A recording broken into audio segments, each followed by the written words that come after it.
Hey guys, this is day 12 of the Grinding It Up challenge, and what did I do in yesterday's video?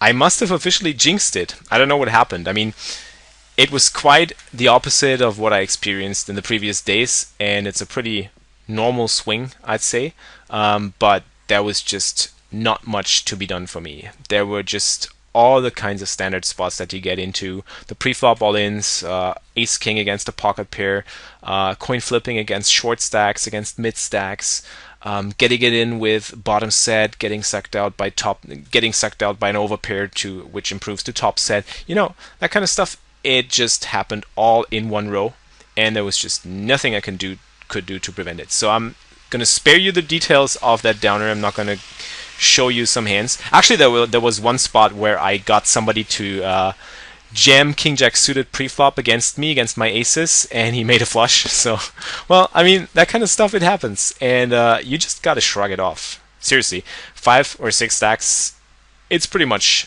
nothing. You should be expecting a lot of more severe swings that you can go through, even at the micro stakes, even as a bigger winner.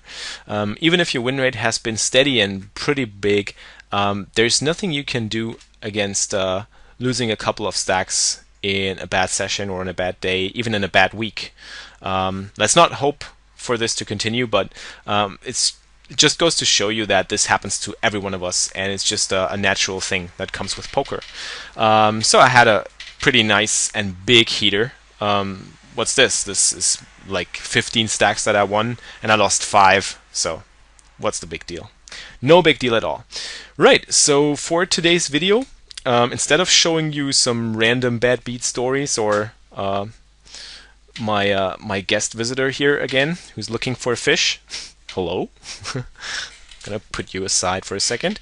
I was requested to play a live session in this video, and I'm gonna do that. Unfortunately, I can't have it last for too long. I just wanna keep those videos at about 10 to 15 minutes time length, because everything above that, it's going to require a lot more processing work, video processing work. So what we're going to do is we're just going to play a live session playing 2 tables off 10NL 6 max. And just going to fire up the tables. Let's see. Cat wants to sit down here right in front of me. Yeah, go ahead. Let me see if I'm able to actually make the tables a little smaller so you can actually see action at both. And I was also asked by another YouTube follower who wanted to know about my HUD that I'm using.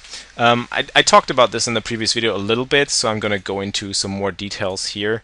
As I said, I'm actually just using the first row as a line of categorizing players in general. So what I'm doing is I'm using the VPIP and the preflop raise and the aggression factor, and of course the number of hands in relation to that, to categorize people. Like a guy who's playing 11-9 on 175 hands, he's going to be a very tight player, so I'm going to mark him as a nit.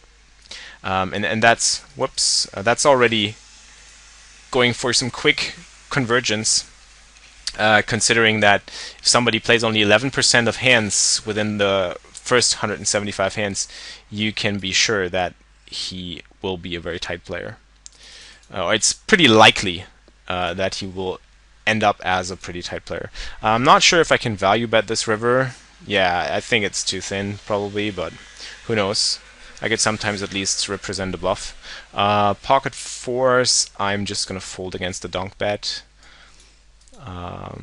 The second line that I'm using in my HUD, it's about preflop tendencies. So we have 3-bet and then fold to 3-bet and 4-bet and fold to 4-bet and steal and fold to steal. To be honest, I'm not using those stats at the microstakes levels, because on the one hand, I don't have enough hands on people to make a reasonable assumption about their preflop tendencies. I'd need about like 1,000 or more hands to be able to do that, or to conclude anything from their preflop decision making or their tendencies, their ranges and whatever. So I'm just sticking to pretty basic standard tight ranges when I get 3-bet, because it doesn't happen all that often at 10NL. And if it does, well, you have to give it a second look. But to be honest, that's the line that I'm actually not even looking at when I'm playing micro stakes. Like, maybe I will get to use it more once I move up to 25 NL. I'm pretty sure that once I reach 25 NL, this will be a little different. So yeah, 2 tables of Zoom poker should be fine, and you get at least 10 minutes of footage, so hope you're fine with that. Right, so King Jack, I'm going to fold against an under the gun open. Let's focus on the action now. Queen 9 suited against a 4x open from under the gun. This is going to be a fold. Maybe I'll decide to flat call this if somebody min raises or 2.5x's, but 4x is a pretty big raise, and coming from under the gun, I just got to give this credit. So I'll fold it. Queen deuce. That would be a hand that I'd potentially defend when I'm given the right price in the big blind. Against a 4x, this would be a fold. Now, of course, this is a fold, but against a 3x, I think I can actually defend. So talking about the bankroll, not a big deal, as I said. Bankroll is back at $330, so we got to make another at least 10 stacks to be able to take some shots at 25 NL.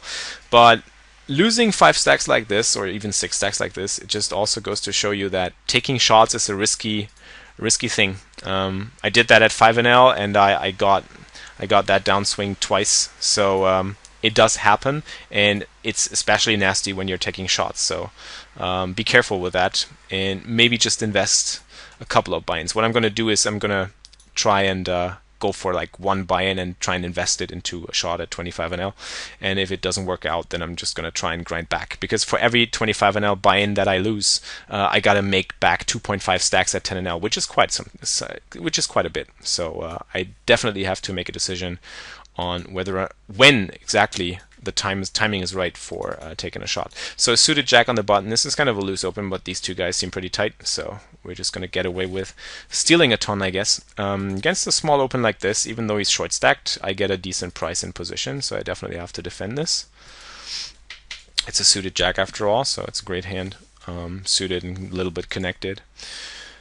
Against 2 limps, I'm going to raise. Both are short stacked, so I'd probably go ahead and mark them as recreational players, judging by their stack sizes.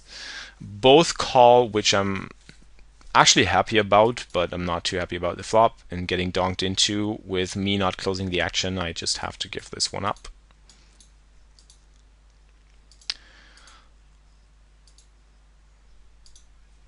Does it actually put the right numbers to the right person? Yeah, it does. Because sometimes it's getting a little messed up. You can fix this by actually running Hold'em Manager and PokerStars as an admin. This has helped me whenever I had the trouble with stats not displaying correctly at the right positions, because it does tend to happen at Zoom more often. Jack 10 in the small blind. I don't like to be flatting a lot from the small blind because of the bad position that I'm in, and especially against an under the gun opener. This is just going to be a fold. Queen 5 suited could potentially be a 3-bet, but I'd rather not against somebody who I don't have any reads on. So the basic principles that I'm working with when I play 10 NL is I don't have stats on people. I don't have reads on people. So I'm just going to stick to a basic game plan. And the basic game plan is not get out of line too much, especially not pre-flop. Here with the ace-7 suited, this is a perfect hand to be flatting. Wow, so on camera we flop the nuts. Well done, well done. So let's grind ourselves out of that downswing, I guess. I hope. So everybody checks. Probably going to be a spot where nobody really has anything, but since somebody could have a middle-ish diamond, a medium pair, that's going to call at least on the turn. I'm going to have to bet. That's not the greatest turn card of all, but since both players check, I'm pretty certain that nobody really has a strong hand here, so I can definitely continue and get this hand to showdown unless the board like double pairs or anything. So ace-4 suited, I'm going to steal. Pretty standard. Ace-5-5, I could c-bet this, but I'd rather tend not to do it because I don't think I can get called by too many worse hands, and instead if I check he might start to bluff. So I'm just going to check call and hope for him to be turning his hand into a bluff, and I'm also going to check the river give him a last chance to stab at the pot, which would be nice, but he decides to check. Time is already close to over, but I'm going to extend to another 2 minutes. I'm going to defend Jack 10 offsuit here because the price is so small that I'm getting. I could actually steal here. Both are reasonably tight. Got a call with a 10 at least once, because they could be c-betting on a wider range than usual. Turn, kind of a nasty card. He can definitely have some draws. He can have some flush draws and straight draws and such, but since he was an early position raiser, I'd figure that he's more likely to have an ace, and it's less likely for him to be betting kind of small. And even against the draws, I'm not that much of a favorite, so I'm just going to let this one go. Ace-2 suited seems like a loose opener, so I'm just going to call and fold the turn. Fold this one. I think 2 zoom tables is actually quite relaxing, and 4 is quite stressy, so you can get stressed out at times, or I at least can get stressed out at times. It really depends on what stakes I'm playing. At 10NL it doesn't really stress me out at all, but think here this is a little bit of a different situation. I think I can actually call this, although I'm not too happy about it. So aces, pretty standard 3-bet, and then just go bet from here. I hope for him to have some king queen, king jack suited, not fold any pair, tens or jacks on the flop at least, so definitely should be betting the flop. Yeah, 2 tables is actually pretty optimal, so if you guys want to give zoom a shot, I'd highly recommend just play 2 tables and don't 4 table, because playing 4 tables is just going to throw you into the water, into really cold water, and it's going to be tough to make decisions in an appropriate time frame. Ace-9 here, I could potentially... this guy seems pretty tight, so I'm going to make a loose open on the cutoff. I'm going to check it back, just because I don't see him folding that much. Now that he checks to me on the turn, I think I can put out another bet, also because I pick up some equity here, which I can actually be realizing. Same applies for this spot here. Queen is a good card for me to be betting. I can definitely fold out like small pairs in that spot. So yeah, I'm gonna wind down this short video. Hope you liked the little live session. I could do this more often in the future if you like, unless I have some really specific topics to talk about. So if you want me to talk about some certain specific topics, then just let me know by tweeting using the hashtag #grindingitup, or post in the comment section down below this video, and I'll be happy to address that. But this one seems to be, I'm not sure. I could definitely defend this, but I'd rather not against a tight opener. So yeah, let me know what you guys want me to talk about in the upcoming videos, and let's hope that I'll be able to grind out of this downer as soon as possible. Well, can't really even consider this a downer, as I went through the roof right before that, straight before. So I actually think it's like evening out if we have a look at the EV right now. I don't want to do that, but I'm just going to do it for you guys that were looking to get me to put up the different lines here in the graph. So it's converging a little bit more, so they're getting closer together. I used to be 8 stacks above EV, so now I'm only 5, which just shows that well, things even out in the long run. So don't worry about it. I mean, don't worry about the lines. Just untick it. Just look at the green line. Look at your game, review it, see if there's anything seriously wrong with it, or any flaws in your game, or any difficulties that you repeatedly encounter, like stuff where you say, well, I don't know how to handle this and that spot.